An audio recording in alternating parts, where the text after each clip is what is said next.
So this is the Philosophy of Law welcome video. I don't need the headphones. And I'm going to keep this really casual and just do it really rapidly. This is really just to say hello to the class, and my future videos, I hope, will be more polished than this one. So we're meeting in Philosophy of Law starting on Monday. Monday and Wednesday class, 100% online. You already know this. Some of you are going to be meeting me at 8 a.m. every Monday and Wednesday. Sorry about that. Some of you the others are going to be meeting me a bit later. Some of the classes are going to be asynchronous, but the majority of them will be held live in Zoom. So I'm looking forward to seeing you. By the way, as an aside, I'm going to be asking you to please keep your cameras on during class this semester. I'm going to keep my camera on. I'm going to ask you to do the same. I find it very, very alienating for people in Zoom meetings to keep their cameras off. By keeping your camera off, you're saying you're not present. By keeping your camera off, you're not able to participate in any kind of community. You're not able to get to know people. These things work against the goals of education, in my opinion. And so I'm going to be asking you to please keep your camera on.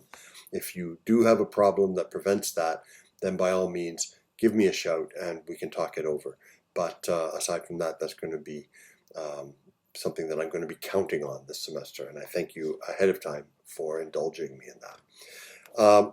So obviously, Zoom is going to be one of the ways we're going to meet. We're also going to be using Moodle. We're going to be using Omnivox, but only mostly for MEOs, for email communication. And I'm going to be posting videos to YouTube from time to time. So I'm going to ask you to check your Moodle page every day to make sure there's nothing new. If there isn't anything new, just move on. If there is, then it's a good thing that you will appreciate having checked it. Let's look at the page just for a second. First of all, I'm going to be sending you the link to the page with this email that you received the video link in. I'm also going to send you the link to the Zoom room that we're going to use for our class. So please, when you want to connect with me in Zoom, you're going to have a class for office hours, and you're going to have a class for our classroom. And let's keep those separate as well. Okay, as I said, this is just cash, and I'm getting all worked up. I hate making these videos. It's really kind of crazy. All right. So here's the Moodle page. Let's have a look. As you can see, it's in general what you have is at the beginning you have this thing for announcements. I don't know if I'll really use it or not. I didn't use it much last semester, but you never know. Course outline is here. It's also available for you in Leia, so you can check that out as you like. The readings, you're going to want to check that out because not only do you have to deal with the textbook. By the way, this is the textbook, Raymond Wack's Philosophy of Law, A Very Short Introduction. It's an excellent little book. It's based on a much larger book. It's basically a short form of a much larger book that he wrote on philosophy of law. It's available in the bookstore. Now, it's available electronically or in hardcover. The electronic version is going to cost you $5.50 or so. The hardcover version is going to cost you $10. You get to keep the electronic version for 6 months. You get to keep the hard copy forever. I think you should buy the hard copy. It's not that much more expensive. Go ahead, splurge, $4.50. It's 2 cups of coffee. So aside from that, you have this link here. If you click on this, you'll find that you have a list of readings that I'm going to be asking you to look at. There are a couple that haven't been added yet, so there are currently, 8, and I think there'll be 9 or 10. These are also going to be required readings for the class. And we have this list of terminology. We have some court decisions you're going to use for your student presentations. I have a thing about web cameras here. I've already made a statement about it. I would like you to read that. And then week to week, you've got a schedule here that should more or less tell you everything that we'll be doing. And we'll go over it in a little more detail when we meet.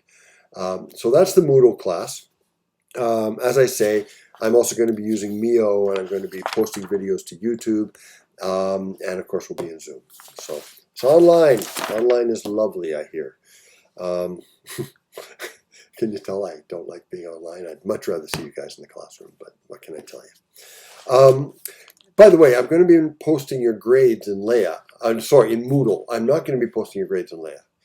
The only time I'm going to send grades to Leia will be for the midterm assessment and the final grade. So you need to look for your grades in Moodle, and that shouldn't be too hard. So just do that, and you'll get all of your feedback in Moodle. You'll be submitting all your assignments in Moodle. It's going to be all Moodle all the time. I hope you like Moodle, because it's going to be all Moodle all the time. So let's just talk for a minute about the class. What is philosophy of law? You already have an idea of what philosophy is from your classes that you've already done, from your classes last semester. The course description, of course, tells you a little bit about it. But you know, when you think about the course description, you're going to be getting various philosophical perspectives about law. We're going to be talking about, well, what law is in the first place, how do we define it, but then we're going to talk about what makes law authoritative, what kinds of grounding we can find for law and legal systems. We're going to talk about the relationship, and this is really important actually, between law, politics, and morality. This class, by the way, is going to be philosophy of law. Then you're going to get another class from me next fall, which will be political philosophy. And some of the things we do this term will lead into the things we do next term. Then after that, you'll get a class from somebody else, which will be a class in ethics. And there you have law, politics, and morality. And these things all interact with each other. So things that we do this term, we will come back to next term and go into more depth and look at them from a different angle. And also things that we do this term will lead into new things that we'll deal with next term. And all of those things will help you to figure out what's going on a little better in the ethics class, because we will talk about some things this term that will also lead into the ethics class. So these kinds of things, they all overlap with each other. This is a field in which most of the discussion is what we call normative, which is essentially telling you how you ought to behave, how things ought to be, rather than merely being descriptive, which would tell us how things actually are. So this is a normative area, and the methods that we're going to use are going to be the methods of philosophy. And the methods of philosophy involve, among other things, doing a critical analysis, getting the ideas straight, getting the theory behind the ideas straight, organizing them in particular ways, and working very, very hard to understand the arguments of people we may disagree with, as well as people we agree with. You cannot do philosophy well unless you learn how to correctly present an argument that you disagree with. You're going to notice that when I present the various theories, very often I'm going to be presenting the theories as though I believed them. And I'm not always going to tell you what I actually think about them. And that's because I consider it very important to get the ideas straight and to present them in a way that someone who does agree with them would accept. And I'm going to be asking you to meet that same standard over time.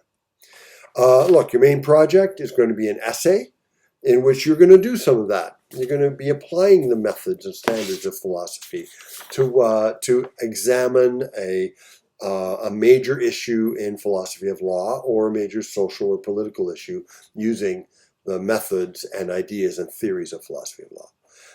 We're also going to be doing what we could call a student presentation. In previous years, it was an oral presentation. This year, I'm calling it a student presentation, because you're going to actually prepare a video and submit the video. And then you're going to do a peer review. So you're going to look at each other's videos, and you're going to write assessments of them. So you're not only going to be presenting it in a way that lets me mark it, but you're also going to be presenting it to the rest of the class. So the point of the class is to look at the real world, to look at it through the perspective of philosophy of law, and the philosophical issues about law that arise. That's why for the student presentation you're going to do, you will each be asked to join a group, and the group will then be asked to work on a Supreme Court of Canada landmark decision about a particular issue, applying the ideas from the class to that issue. So we'll talk about that in more detail later. I hope you enjoy it. Students tell me they enjoy it. So overall, we're going to be talking about these kinds of things. There's a long list of things that we're going to be talking about, and it's a course where you're going to find some of the concepts, some of the ideas very difficult. You're going to find some of them extremely interesting, and you're going to have to do a lot of reading, and I think you're going to enjoy it. I hope so anyway. So that's the class. Feel free to drop me a line, send me a mail, and let me know what you think. If you have any questions, I'm always around to answer them, and I will be meeting with each of you, I hope, at some point in the semester, one-on-one to talk about things as well. So have a good weekend, and I will see you on Monday.